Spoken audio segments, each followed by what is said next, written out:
11 de diciembre de 1936. Son las 11 de la noche en Londres. Toda Gran Bretaña está pegada a la radio. La voz que suena es la más famosa del imperio.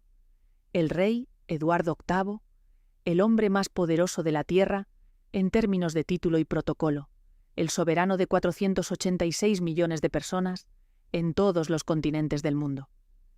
Y lo que dice es lo que ningún monarca británico ha dicho nunca antes ni ha dicho nunca desde que renuncia al trono, que es imposible desempeñar las cargas de la responsabilidad y las obligaciones del rey como quisiera hacerlo sin la ayuda y el apoyo de la mujer que amo. La mujer a la que se refiere es una estadounidense de Baltimore, de 40 años, 2 veces divorciada, con el cuerpo delgado de una modelo y la boca de alguien que no tiene ningún problema con decir exactamente lo que piensa.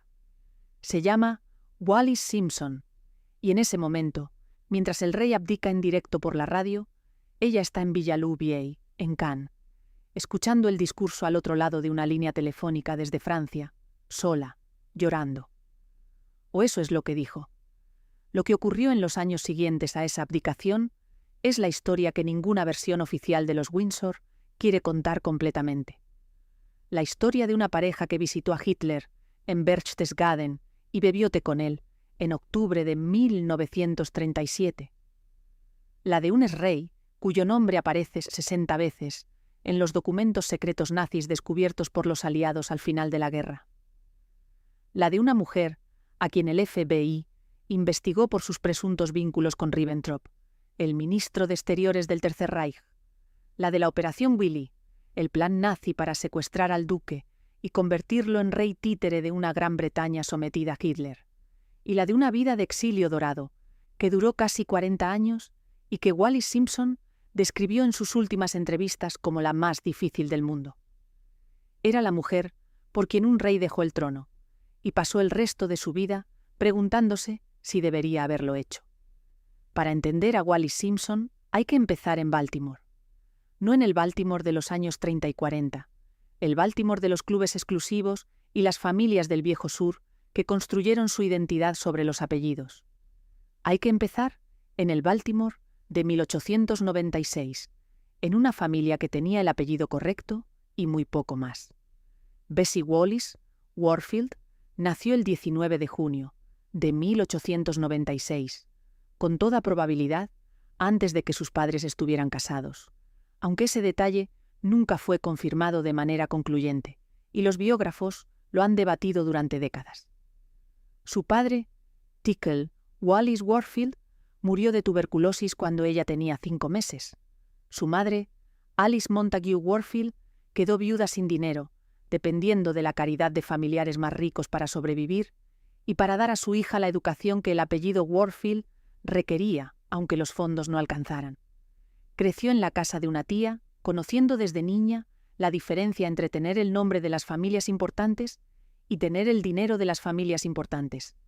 Era la diferencia más instructiva que la América del cambio de siglo podía enseñar a una mujer joven, que el apellido sin los recursos era solo una tarjeta de visita sin respaldo económico, y que la única manera de convertir uno en el otro era a través del matrimonio.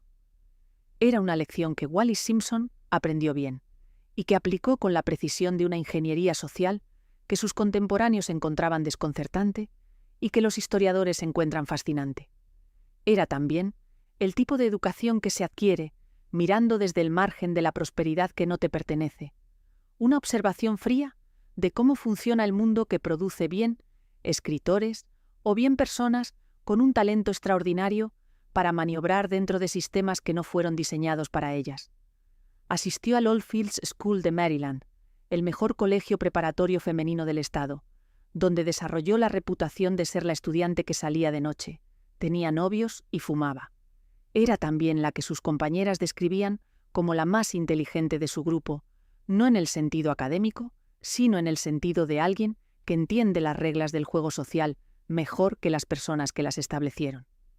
Cuando terminó el colegio, las opciones disponibles para una mujer de su clase sin dinero eran las habituales de la época: casarse bien o quedarse en casa de la familia que la mantenía. Wallis eligió casarse. El primer marido fue Win Spencer, oficial de la Marina Americana. Se casaron en noviembre de 1916.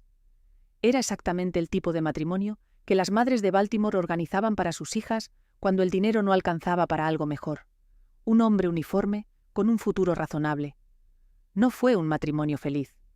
Win Spencer bebía. Bebía mucho. Los periodos de violencia que Wallis documentó en sus memorias daban un retrato de un matrimonio que en 1916 era exactamente lo que el sistema esperaba de las mujeres cuando se equivocaban de marido, que aguantaran. Wallis no aguantó. Se separaron, se reconciliaron, volvieron a separarse y en 1927, después de una separación que duró años, se divorciaron. Era la primera divorciada de la familia Warfield. Su tío Solomon Warfield, presidente del Continental Trust Company de Baltimore, la excluyó de su testamento por ese motivo. Durante los años de separación de Win Spencer, Wallis vivió diversas aventuras que sus biógrafos han rastreado con distintos grados de éxito y especulación. Pasó tiempo en China, en Hong Kong, en Shanghái, en Pekín. Algunos biógrafos, basándose en fuentes no documentadas de manera sólida, sugirieron que en China aprendió las técnicas de placer sexual, conocidas como las artes de amamantamiento de la flauta, que la habían hecho irresistible para los hombres que la conocieron después. Los historiadores más serios señalan que esa historia es probablemente apócrifa y que su circulación dice más sobre la misoginia del entorno que evaluaba a Wallis Simpson que sobre los hechos verificables de su biografía. Lo que sí está documentado es que China la transformó. Llegó como la esposa infeliz de un oficial americano y salió como una mujer que había visto el mundo suficiente para saber que el mundo era más grande que Baltimore. En 1927, todavía casada formalmente con Win Spencer, aunque separada de facto, conoció a Ernest Simpson. Ernest era angloamericano, graduado de Harvard, hijo de un hombre de negocios con una empresa naviera en Londres. Era culto, estable, afectuoso y completamente carente del tipo de magnetismo que hace que las personas sean el centro de cualquier habitación en que entran. Era exactamente lo que Wallis necesitaba en ese momento. Un hombre de recursos que la quisiera y que la llevara a un mundo mejor que el que había tenido. Se casaron en 1928 y se instalaron en Londres, donde la empresa naviera de los Simpson los insertó en los círculos de la alta sociedad angloamericana, que en los años 20 era el entorno más cosmopolita del mundo. En enero de 1931, Wallis Simpson fue presentada al príncipe de Gales en casa de Thelma, vizcondesa Furness, que era en ese momento la amante oficial del heredero al trono británico. El príncipe Eduardo, conocido en la familia como David, tenía 37 años. Era el hombre más famoso del mundo en términos de fascinación pública. El príncipe, heredero más guapo y más accesible de la historia moderna de la corona británica, que aparecía en los periódicos de todos los países con una regularidad que hoy llamaríamos viral. Era también, en el plano personal que sus íntimos conocían, un hombre que no quería ser rey y que llevaba décadas buscando una mujer que le permitiera no serlo. La Inglaterra de los años 20 y 30, en que los Simpson se instalaron, era el mejor escenario posible para alguien con el talento social de Wallis. Era el Londres del jazz y los cócteles, de las casas de campo de los grandes, con invitados que venían de todo el mundo a pasar los fines de semana, del teatro y del cine americano que empezaba a dominar la cultura popular europea, y de los círculos angloamericanos que mezclaban el dinero nuevo de América con el apellido viejo de Inglaterra en una combinación que producía exactamente el tipo de conversación y el tipo de ambiente donde Wallis Simpson destacaba. No tenía dinero propio, tenía algo más escaso: la capacidad de hacer que cada persona con quien hablaba sintiera que era la única persona en el universo. El biógrafo Andrew Morton, que escribió Wallis in Love, describió a la joven Wallis en los años 30 de Londres como alguien que hacía lo que ninguna otra mujer de ese entorno hacía con el príncipe de Gales. Le decía lo que pensaba, le corregía, le llevaba la contraria en conversaciones donde todos los demás asistían con la deferencia que el protocolo exigía. Le decía que se había equivocado cuando se había equivocado. Era también extraordinariamente divertida, con el tipo de humor seco y directo que viene de una infancia de observar el mundo desde el margen y de aprender a convertir esa observación en comentario certero. Eduardo, cuya vida entera había transcurrido en una burbuja de servilismo donde nadie le decía la verdad, encontró en esa dirección exactamente lo que le faltaba. La atracción entre Eduardo y Wallis fue de naturaleza que desconcertó a todos los que la observaron. Wallis no era convencionalmente hermosa, en el sentido que la sociedad inglesa de los años 30 entendía como atractivo femenino. Era angular, delgada hasta el extremo, con una presencia física que sus contemporáneos describen como más masculina que femenina en su postura y sus gestos. Lo que tenía era algo más difícil de definir, una inteligencia directa, que no hacía concesiones al protocolo, una capacidad para decirle al príncipe lo que pensaba, en lugar de lo que él quería escuchar, y el tipo de atención concentrada que hace que quien la recibe sienta que es la única persona en el universo en ese momento. Eduardo, que había crecido en un entorno de absoluta deferencia donde nadie le decía la verdad, encontró eso completamente irresistible. Para 1934, Wallis se había convertido en la amante del príncipe. Ernest Simpson, que era un hombre de una discreción extraordinaria, continuó siendo el marido que acompañaba a Wallis en los eventos sociales mientras ella desarrollaba la relación con el heredero al trono. Era un arreglo que la sociedad inglesa de la época no podía ver públicamente, pero que todos los que se movían en esos círculos conocían perfectamente. El príncipe de Gales tenía una amante casada. Era la situación más clásica del mundo y la más fácil de gestionar, siempre y cuando nadie pusiera en marcha el mecanismo que la convirtiera en algo más. Ese mecanismo se puso en marcha en enero de 1936, cuando Jorge V murió y el príncipe se convirtió en Eduardo VIII. El problema no era la relación. El problema era que Eduardo quería casarse con Wallis. No quería una amante casada. Quería a Wallis Simpson como su esposa y como su reina. Y ese deseo lo convirtió de una situación manejable en una crisis constitucional de primera magnitud, porque Eduardo VIII era también el jefe de la Iglesia de Inglaterra, que en ese momento no permitía el matrimonio de personas divorciadas con el cónyuge anterior vivo. Y los dos exmaridos de Wallis estaban perfectamente vivos. El primer ministro Stanley Baldwin se reunió con el rey en noviembre de 1936 y le presentó las opciones. Podía renunciar a Wallis, podía casarse con ella en un matrimonio morganático, en que ella no tendría el título de reina, o podía abdicar. El Commonwealth de las Naciones, que incluía Australia, Canadá, Sudáfrica y Nueva Zelanda, envió sus respuestas a esa semana de consultas, todos opuestos al matrimonio. El gabinete amenazó con dimitir en pleno si el rey seguía adelante. La crisis duró menos de un mes. El 10 de diciembre de 1936, Eduardo VIII firmó los papeles de abdicación. Al día siguiente habló por radio. El 12 de diciembre, su hermano fue proclamado Jorge VI. Lo que nadie dijo en voz alta durante la crisis de la abdicación, pero que los documentos históricos han ido revelando durante décadas, es que Wallis Simpson no quería que Eduardo abdicara. Sus propias cartas de ese período, publicadas décadas después, muestran a una mujer que intentaba disuadir al rey de seguir adelante. Le pedía que olvidara el matrimonio, que le decía que la relación podría continuar de otra forma sin necesidad de destruir su posición. La pregunta de si esos intentos eran genuinos o calculados es imposible de responder con certeza, pero los historiadores que los han estudiado señalan que parecen demasiado urgentes para ser teatro.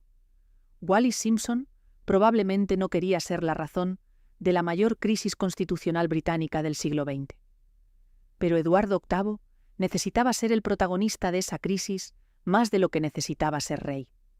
La boda tuvo lugar el 3 de junio de 1937 en el Château de Candé, una finca en el Valle del Lura, cedida por un magnate industrial llamado Charles Bedaux, que tenía vínculos conocidos con el régimen nazi.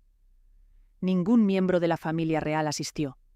Jorge VI concedió a su hermano el título de duque de Windsor y a Wallis el de duquesa, pero les Sontesis negó expresamente el tratamiento de Alteza Real. No sería Su Alteza Real la duquesa de Windsor, solo la duquesa de Windsor. Era el insulto más calculado disponible en el protocolo británico, reconocerla en el título y negarle la deferencia que el título normalmente conllevaba. Wallis Simpson lo recordó durante el resto de su vida como la mayor humillación que había sufrido. 4 meses después de la boda, en octubre de 1937, el duque y la duquesa de Windsor emprendieron un viaje de 12 días a Alemania. Fueron invitados oficialmente por el Frente de Trabajo Alemán, la organización nazi que controlaba las relaciones laborales en el Reich. Fueron recibidos con honores que el gobierno británico no podía aprobar, pero tampoco podía detener. Luftwaffe, Göring, Goebbels, Hess, Ribbentrop.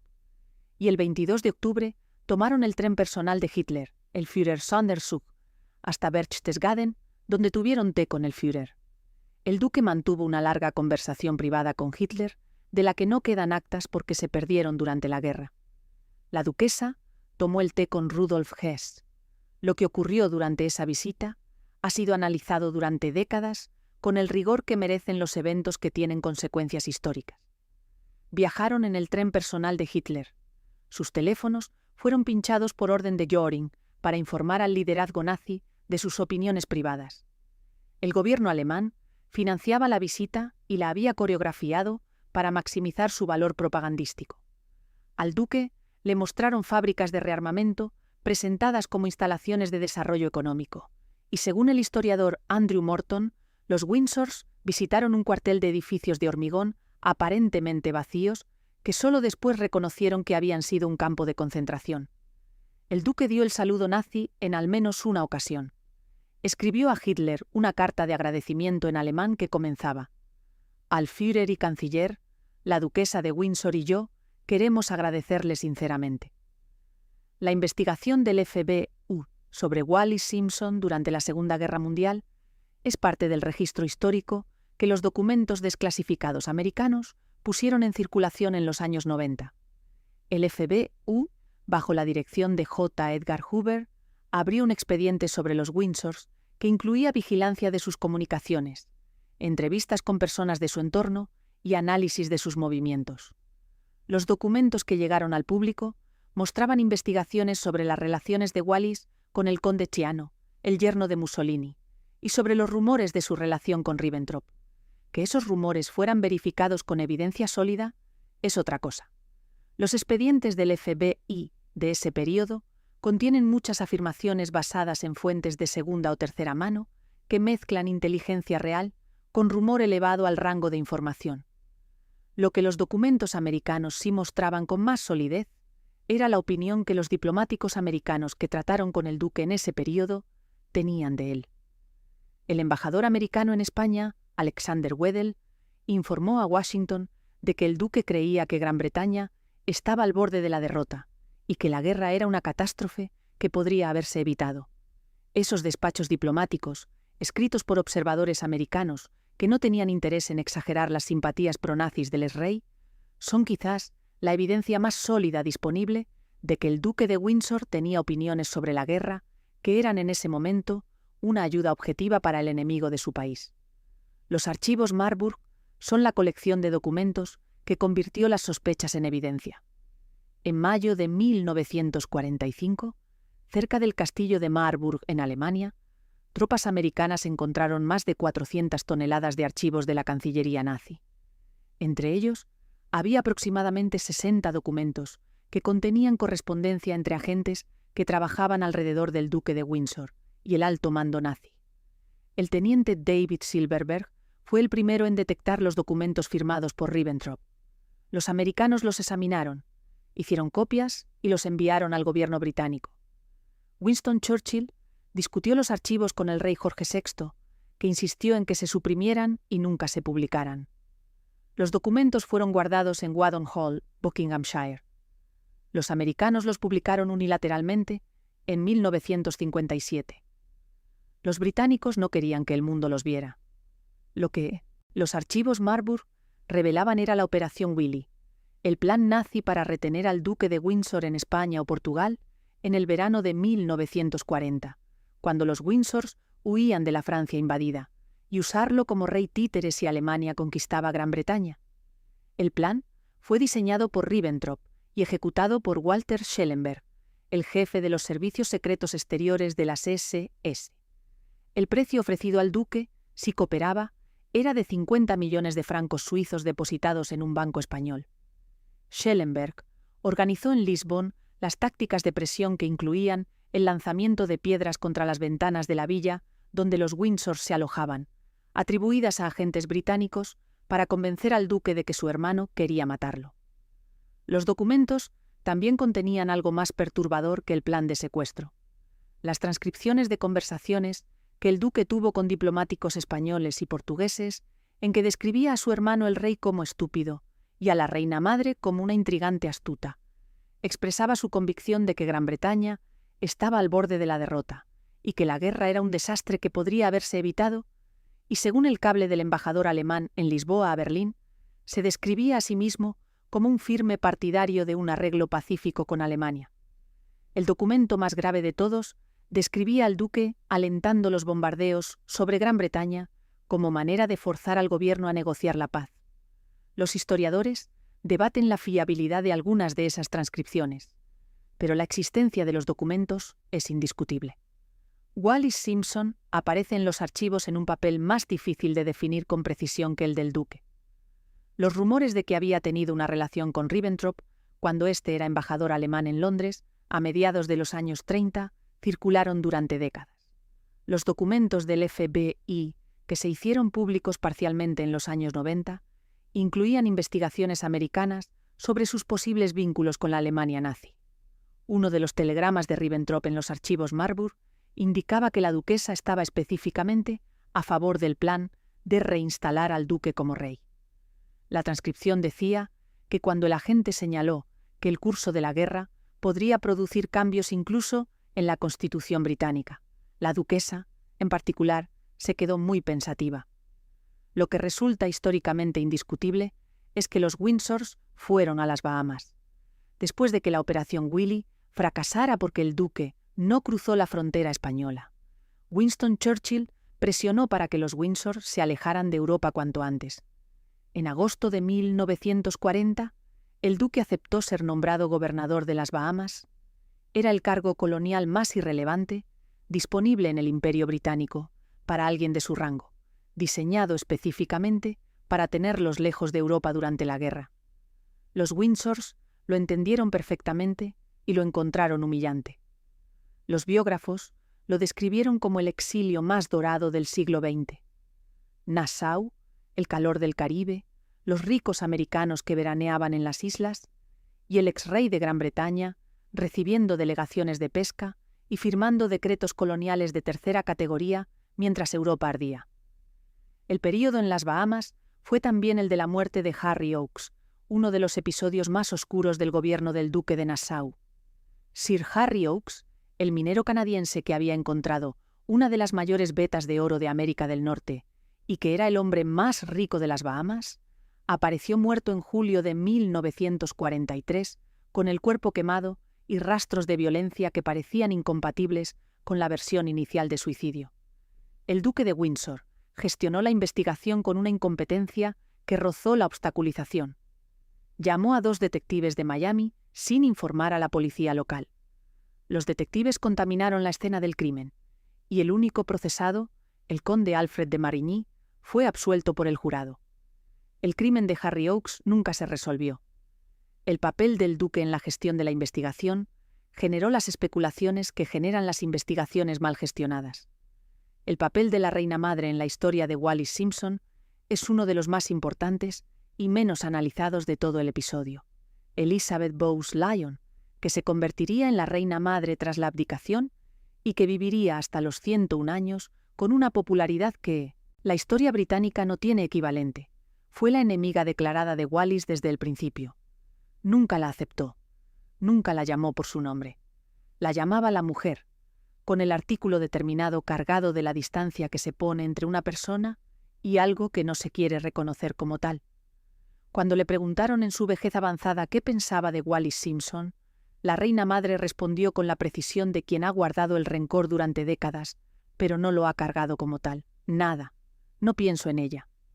Que la familia real negara a Wallis el tratamiento de Alteza Real es también, a la luz de la historia posterior, el elemento del relato que más define la naturaleza de la institución. No era un tecnicismo de protocolo. Era la declaración más explícita disponible de que la familia real nunca la aceptaría como uno de los suyos. Eduardo protestó durante el resto de su vida. Escribió cartas a su hermano. Levantó la cuestión en cada visita, y cada vez recibió la misma respuesta. No. Era el poder que la institución ejercía sobre el individuo que la había desafiado, recordando en cada ocasión que los Windsor decidían quién merecía ser Windsor. Después de la guerra, los Windsors se establecieron en París. Era la vida que habían tenido siempre, con el ingrediente añadido del exilio permanente. Casas elegantes, fiestas elegantes, ropa de los mejores modistos de Europa, viajes a Nueva York, a los balnearios de moda, a los círculos de los ricos internacionales que en los años 50 y 60 se movían entre Mónaco, Capri y la Costa Azul. Wallis Simpson se convirtió en uno de los iconos de estilo de la posguerra. Balenciaga, Givenchy, Mambocher. Era elegida regularmente como una de las mujeres mejor vestidas del mundo. Su colección de joyas era una de las más extraordinarias de Europa, construida en parte con los regalos que Eduardo le había hecho durante décadas, con el dinero que había ahorrado antes de la abdicación y con los arreglos financieros que su hermano Jorge VI había negociado para mantenerlos. Lo que esa vida de exilio elegante no podía dar era exactamente lo que Wallis Simpson había sacrificado todo para conseguir. La abdicación había prometido ser el acto de amor más grande del siglo XX. El rey que deja el trono por la mujer que ama.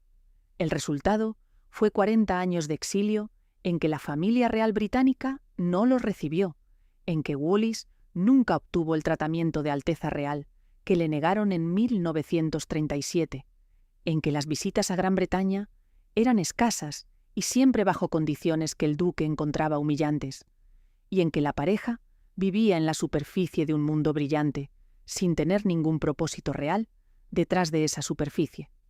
Eduardo había dejado el trono por no querer ser rey, y había resultado que no ser rey tampoco le daba lo que esperaba.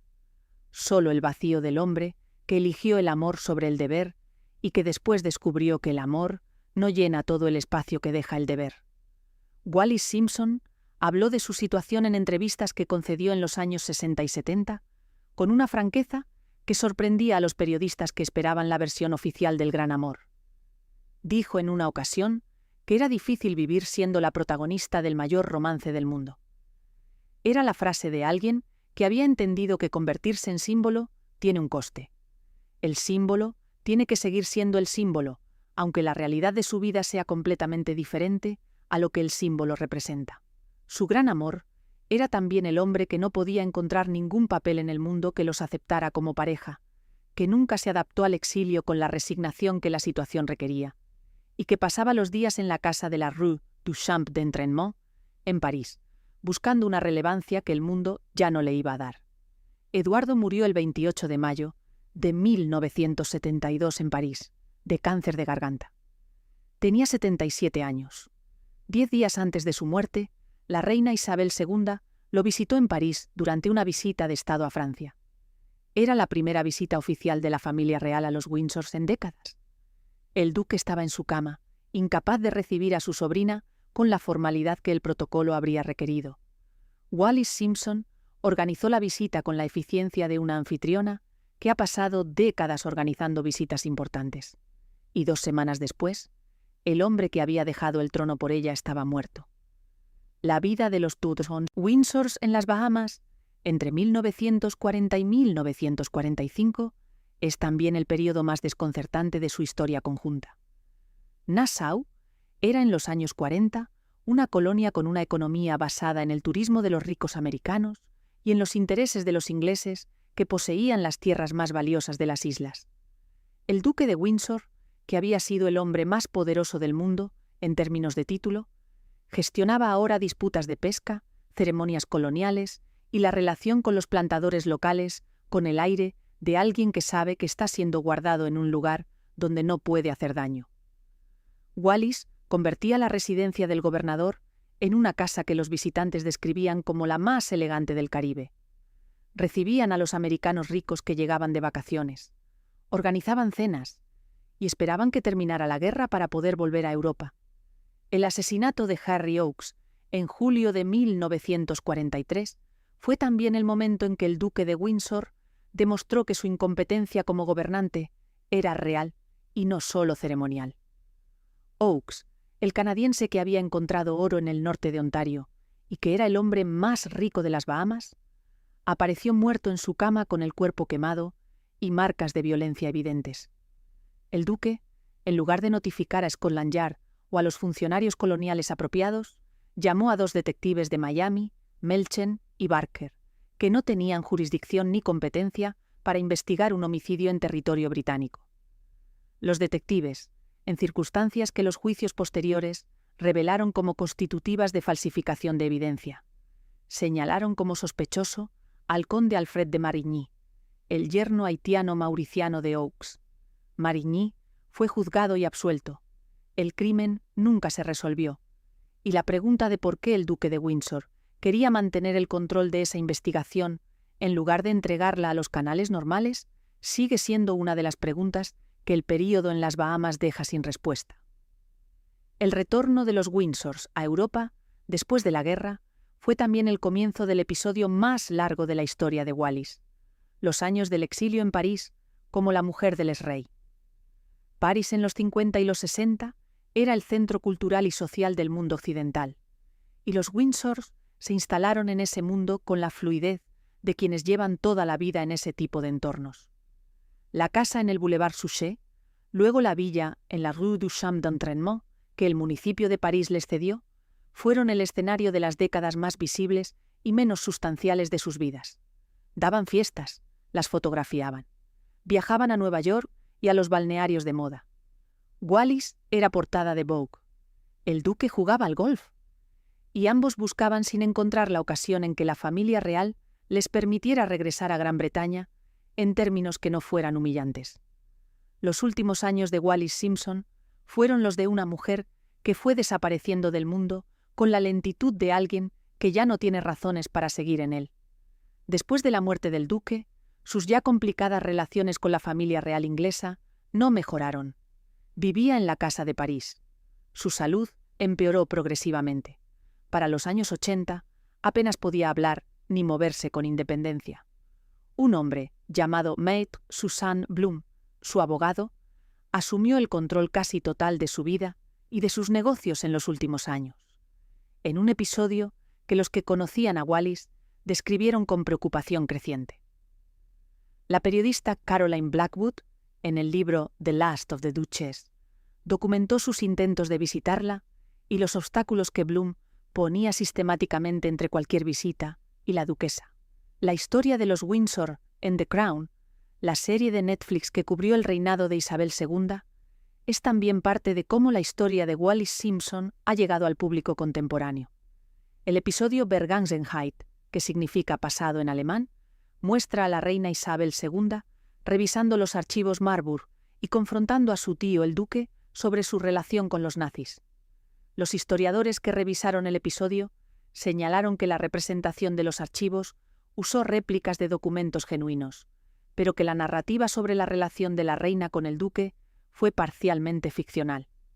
El historiador Hugo Vickers señaló que el episodio implica falsamente que el duque fue exiliado de la familia real como consecuencia directa de los archivos, cuando en realidad el distanciamiento era anterior y tenía causas más complejas. Lo que la serie captó correctamente fue la incomodidad institucional con la existencia de esos documentos. El gobierno británico los suprimió durante décadas porque su contenido era incompatible con la narrativa del heroísmo de los Windsor durante la guerra. La figura de Maître Suzanne Blum, la abogada que controló los últimos años de Wallis Simpson, es uno de los capítulos más inquietantes de su historia, y también uno de los más documentados. Blum era una abogada francesa de origen judío que había representado a la duquesa en asuntos legales durante décadas. Cuando la salud de Wallis empeoró en los años 80 y ella quedó incapaz de gestionar sus propios asuntos, Bloom asumió el control de manera tan absoluta que los visitantes que querían ver a la duquesa eran sistemáticamente rechazados. La periodista Caroline Blackwood intentó visitarla para el libro, que después publicó como The Last of the Duchess, y documentó el proceso de pedir citas que nunca se concedían, y de escuchar de segunda mano las descripciones de lo que era la vida de la duquesa en la villa de la Rue du Champ d'Entraînement. Bloom afirmaba que protegía a Wallis de las intrusiones del mundo. Los que la conocían de antes del período de incapacidad de Wallis se preguntaban si había algo que proteger o a quién protegía realmente Bloom. Wallis Simpson murió el 24 de abril de 1986 en París. Tenía 89 años. Fue enterrada junto a Eduardo en el mausoleo real de Frogmore, en los terrenos del castillo de Windsor. Era la ironía más perfecta disponible. La mujer a quien la familia real había excluido durante 50 años, a quien habían negado el tratamiento de Alteza Real, a quien habían relegado al exilio en París, mientras los Windsor reinaban en Londres, terminó enterrada para siempre en los terrenos de la corona que la había rechazado, al lado del hombre que la había elegido sobre el trono. Y el trono había sobrevivido a los dos. La pregunta que la historia de Wallis Simpson sigue planteando en 2026 no es la que los tabloides de 1936 planteaban. ¿Cómo pudo esa americana divorciada cautivar a un rey? Esa pregunta tiene una respuesta relativamente simple cuando se entiende quién era Eduardo VIII, un hombre que no quería ser rey y que encontró en Wallis la excusa perfecta para no serlo. La pregunta más interesante es la que los documentos secretos, los archivos Marburg, la Operación Willy y las investigaciones del FBI plantean sobre ella. ¿Cuánto sabía Wallis Simpson de lo que los nazis planeaban con su marido? ¿Cuánto apoyó esos planes? ¿Fue una participante activa en las maniobras de un régimen criminal o fue, como ella misma sugirió en sus memorias, una mujer que se encontró atrapada en situaciones que había creado un hombre que la adoraba sin consultarla? La respuesta honesta es que los historiadores no han llegado a un consenso. Los archivos disponibles muestran a una duquesa que en privado parecía entusiasmada con la posibilidad de que su marido recuperara el trono. Pero los archivos también vienen de fuentes alemanas que tenían interés en exagerar el nivel de cooperación de los Windsors para justificar la operación ante el liderazgo nazi. Lo que es indiscutible es que la visita a Hitler en 1937 fue un error de consecuencias históricas, que los documentos que conectan al duque con el alto mando nazi son reales y fueron suprimidos por el gobierno británico durante décadas, y que la gestión de su situación durante la guerra no era la de dos personas que luchaban activamente por derrotar al régimen que había invadido media Europa. En 2026, la historia de Wallis Simpson sigue siendo una de las más debatidas del siglo XX, precisamente porque no cabe en ninguna narrativa simple. No es la historia de la heroína romántica que sacrificó todo por amor. El registro histórico complica esa narrativa de demasiadas maneras. No es tampoco la historia de la villana que destruyó a un rey y colaboró con los nazis. Los documentos no son suficientemente concluyentes para eso. Es la historia de una mujer de Baltimore, sin dinero ni título, que entendió cómo funcionaba el mundo de su época mejor que casi nadie, que usó esa comprensión para llegar a donde llegó, y que se encontró en el centro de los eventos más grandes del siglo sin haber sido completamente dueña de ninguno de ellos. Era la más famosa del mundo, y era también la más sola. La colección de joyas que Wallis acumuló durante su vida es también el retrato más material de lo que fue su existencia. Extraordinariamente bella, extraordinariamente cara y completamente desprovista del significado que el poder real habría dado a la misma vida.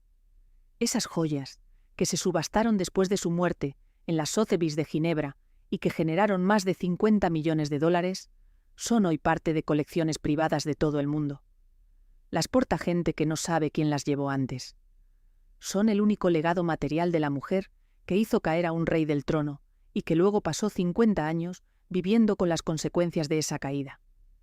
La frase más honesta que Wallis Simpson dijo sobre sí misma, en una entrevista de los años 60, era que nunca había querido que Eduardo abdicara, que había intentado detenerlo, que lo único que había querido era continuar la relación como era, sin que destruyera nada. La frase puede ser verdad. También puede ser la narrativa que una mujer inteligente construye hacia atrás para hacer soportable lo que ocurrió. Lo que es cierto es que en diciembre de 1936, Wallis Simpson se convirtió en la razón oficial de la mayor crisis constitucional británica del siglo, y que desde ese día hasta su muerte, en 1986, tuvo que vivir siendo exactamente eso. La razón.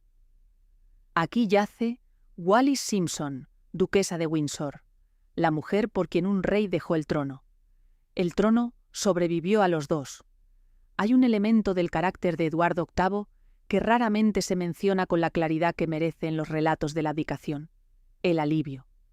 Los biógrafos que han estudiado sus cartas y diarios del período de la crisis, incluyendo la biografía oficial de Philip Ziegler, ofrecen el retrato de un hombre que llevaba décadas construyendo razones para no ser rey. No era un cobarde. Había servido en la Primera Guerra Mundial, había visitado las minas de carbón y los barrios pobres de Gran Bretaña con una sinceridad que sus hermanos no tenían. Había articulado en público una preocupación por las condiciones de vida de los trabajadores que le ganó la simpatía del país. Pero era también alguien que encontraba el aparato del poder real físicamente insoportable. Las audiencias, los papeles, los protocolos, la imposibilidad de decir lo que pensaba sobre nada que importara. Wallis Simpson no fue la razón de la abdicación, en el sentido de que sin ella hubiera reinado felizmente durante décadas. Wallis Simpson fue la oportunidad de abdicar que el mundo entero encontró comprensible. La pregunta de si Wallis Simpson amaba a Eduardo es también una que los archivos no resuelven definitivamente. Sus cartas de los años 30 son apasionadas. Sus esfuerzos por detener la abdicación, si fueron genuinos como los historiadores que los han estudiado, tienden a creer, sugieren a alguien, que entendía que la vida como el gran amor del ex-rey era más complicada que la vida como la amante del príncipe de Gales. Y sus declaraciones posteriores sobre la dificultad de vivir el mayor romance del mundo sugieren también que la realidad de esa vida era diferente a lo que el símbolo prometía. Lo más probable es la respuesta más aburrida: que la amaba y que la amaba de una manera que le resultaba difícil de gestionar, que no era exactamente lo que ella esperaba, ni lo que el mundo imaginaba. La subasta de la colección de joyas de la duquesa de Windsor en Sotheby's, Ginebra, en 1987, un año después de su muerte, fue uno de los eventos del mundo del arte y la joyería más importantes de la segunda mitad del siglo XX. La colección incluía piezas de Cartier, Van Cleef y Arpels y otros grandes joyeros europeos que el duque le había regalado durante décadas con la generosidad de alguien que convierte los objetos materiales en la expresión del amor que el lenguaje de la institución no le permitía articular de otra manera. La subasta generó más de $50 millones. Los compradores llegaron de todo el mundo, y las joyas, que durante 50 años habían sido el adorno más visible de la mujer que el mundo llamaba la duquesa, se dispersaron en colecciones privadas donde ya no contaban la historia de la persona que las había llevado. Era el final más material posible del capítulo Wallis Simpson. La conexión entre la historia de Wallis Simpson y la historia más reciente de los Windsor tiene también una dimensión que los análisis del siglo XXI han empezado a desarrollar: la crisis de la abdicación de 1936 y la crisis del duque y la duquesa de Sussex, que comenzó en 2020, cuando Harry y Meghan anunciaron que se retiraban de sus funciones como miembros trabajadores de la familia real, tienen patrones estructurales similares que los historiadores de la monarquía han señalado. En los dos casos, un miembro masculino de la familia real eligió a su esposa sobre la institución. En los dos casos, la esposa fue vista por el establishment real como la razón del problema, y en los dos casos, la familia real respondió con la misma herramienta: la exclusión controlada. La diferencia es que Harry y Meghan tienen redes sociales y podcasts y acuerdos de Netflix y la libertad de hablar en público que los Windsors no tenían. Wallis Simpson nunca pudo contar su versión de la historia sin que alguien de la familia real o del gobierno la gestionara primero. El discurso de Eduardo VIII, del 11 de diciembre de 1936, es uno de los textos más memorables del siglo XX en lengua inglesa, y parte de su poder viene precisamente de lo que no dice. Dice que es imposible desempeñar las cargas de la responsabilidad sin la ayuda de la mujer que amo. No dice que no quiere ser rey. No dice que lleva décadas encontrando insoportable el protocolo y las obligaciones del cargo. No dice que Wallis Simpson es la excusa más conveniente disponible para hacer lo que una parte de él ha querido hacer durante toda su vida adulta. Dice que la ama, y eso es técnicamente verdad, aunque no sea toda la verdad. Era el discurso de alguien que había aprendido que la verdad incompleta es la herramienta más eficaz para los que necesitan que el mundo los vea de una manera específica. La gran pregunta que la historia de los Windsors y los nazis deja sin resolver tiene también implicaciones que van más allá de los dos individuos involucrados. Si Eduardo hubiera permanecido en el trono en 1936, si no hubiera abdicado por Wallis Simpson, la historia de la Segunda Guerra Mundial podría haber sido diferente. No necesariamente en el sentido de que Gran Bretaña hubiera capitulado ante Hitler, que es la hipótesis más extrema, sino en el sentido más matizado de que un rey con las simpatías conocidas de Eduardo hacia la Alemania nazi y con la resistencia que su familia y gobierno habrían tenido para desafiarle, directamente habría complicado la conducción de la guerra de maneras que son imposibles de calcular con precisión. La abdicación, que fue presentada como la crisis más grave que la monarquía había enfrentado en generaciones, puede haber sido también, desde una perspectiva histórica, que ninguno de los involucrados podía tener, en 1936, exactamente lo que Gran Bretaña necesitaba. Jorge VI, el hermano que no quería ser rey y que lo fue porque Eduardo eligió no serlo, murió en 1952 de cáncer de pulmón. Sus biógrafos y los miembros de su familia han señalado el estrés extraordinario de los años de la guerra como factor en su deterioro de salud. Fue el rey que se negó a evacuar Londres durante los bombardeos, que visitó los barrios destruidos, que dio los discursos que los ingleses necesitaban escuchar, aunque fuera a costa de una tartamudez que cada aparición pública le costaba superar. Murió a los 56 años. La versión familiar de por qué murió tan joven siempre ha incluido entre los factores la carga que heredó cuando su hermano abdicó. Era la acusación más personal disponible contra Wallis Simpson, que su existencia mató a otro rey.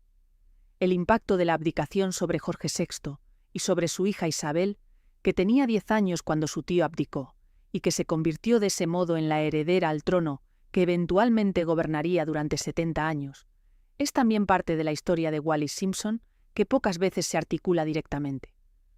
Isabel II creció sabiendo que era reina, porque su tío había elegido a Wallis sobre el trono.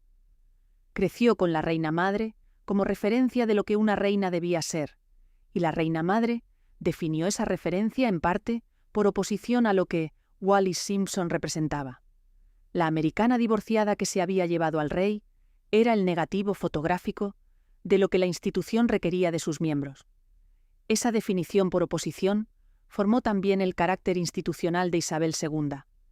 Discreta, donde Wallis era llamativa, leal a la institución donde Eduardo había elegido la persona sobre el cargo, permanente, donde la historia de los Windsor había sido la historia de la ruptura.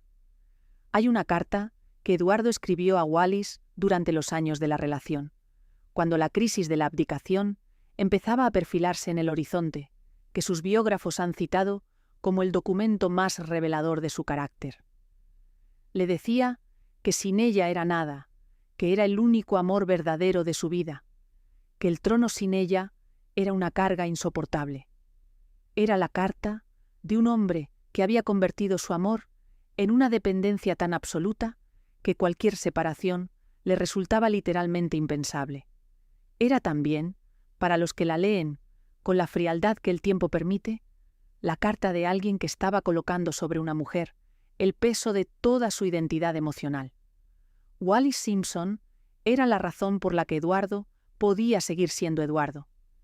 Era también, inevitable e injustamente, la responsable de todo lo que viniera después.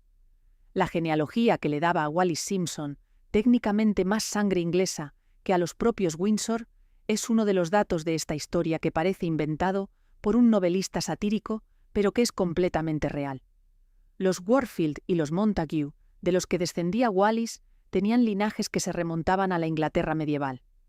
Los Windsor, que hasta la Primera Guerra Mundial se llamaban la Casa de Sajonia-Coburgo-Gotha, y que habían cambiado el nombre por el anticuerpo de la opinión pública alemana durante la guerra, tenían una ascendencia mucho más reciente en lo que respecta al componente inglés de su árbol genealógico. La ironía de que la familia que rechazó a Wallis Simpson por no ser suficientemente inglesa tuviera en realidad menos sangre inglesa que ella fue señalada por los biógrafos, con la satisfacción de quien encuentra el detalle que hace que todo encaje. El legado de Wallis Simpson en el mundo del estilo y la moda es también parte de su historia que merece más atención. Durante las décadas del exilio en París, se convirtió en una de las mujeres más elegantes del siglo, trabajando con los mejores modistos de Europa con la misma precisión con que había trabajado en la construcción de su posición social 20 años antes. Mambocher, que diseñó su traje de boda, fue también quien mejor entendió lo que ella quería. La elegancia de la simplificación, la sofisticación que viene de quitar en lugar de añadir. Era también, en el contexto de una vida que había sido definida casi completamente por las decisiones de un hombre, uno de los pocos territorios donde Wallis Simpson tomaba decisiones completamente propias. Nadie le decía qué ponerse, y lo que elegía ponerse lo hacía con la seriedad de alguien que entiende que la imagen es también un lenguaje. Lo que la historia de Wallis Simpson dice sobre Gran Bretaña en los años 30 es también parte del cuadro. Era un país que podía aceptar que su rey tuviera amantes, que podía mirar para otro lado ante cualquier comportamiento privado que no desafiara abiertamente las convenciones de la institución, pero que no podía aceptar que ese rey se casara con una mujer divorciada 2 veces.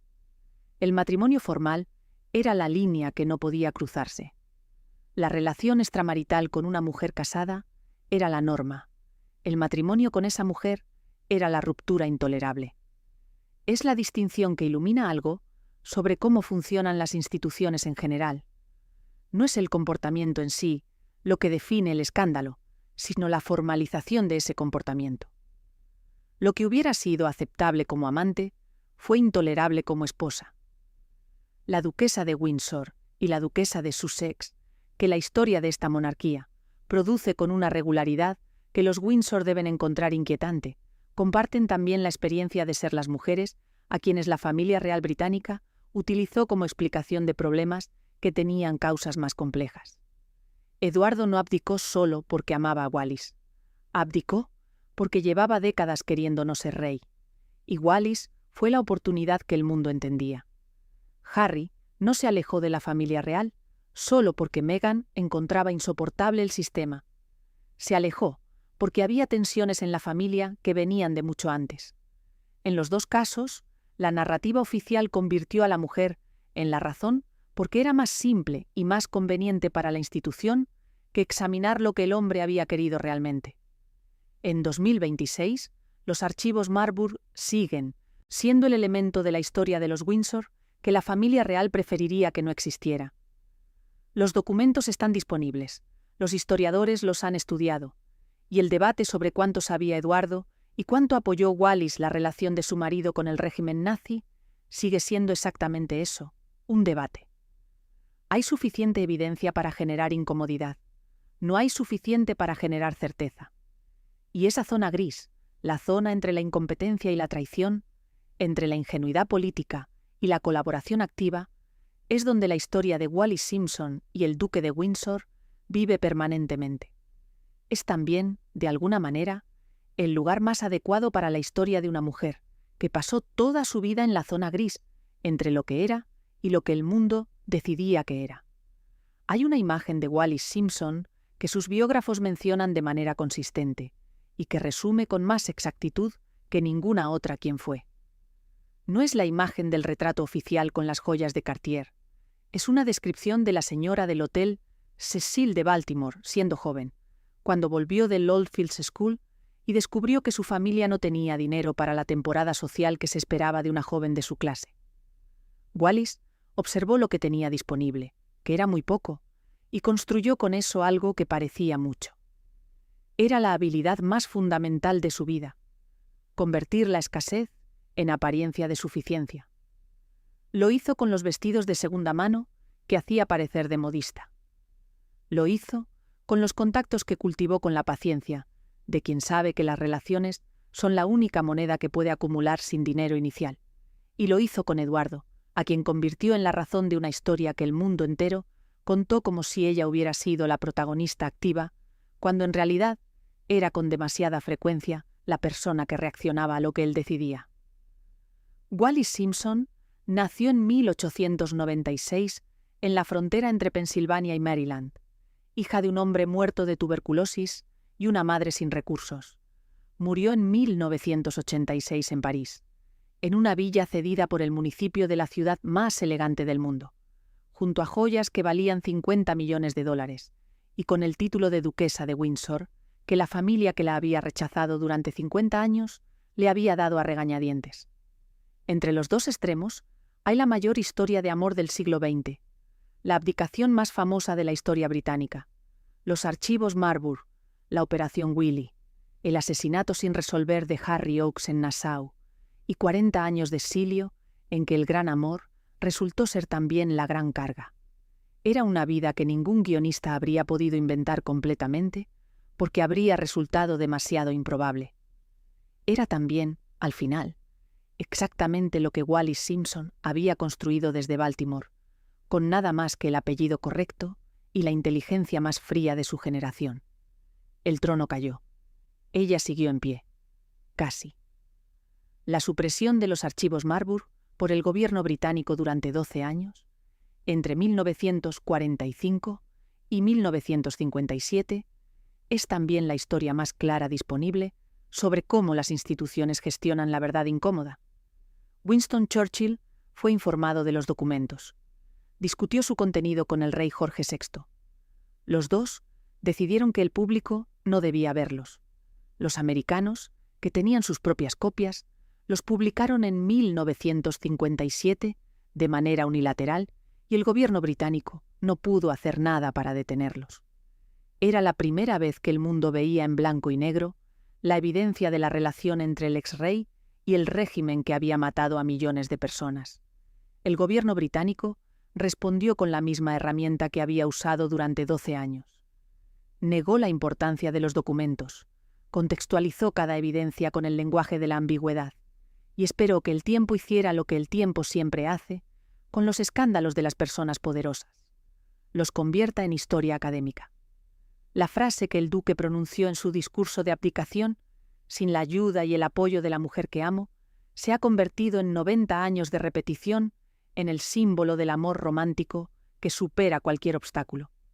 Es también, cuando se lee con el conocimiento de todo lo que vino después, la declaración de dependencia más extraordinaria que un jefe de Estado ha hecho en público en el siglo XX.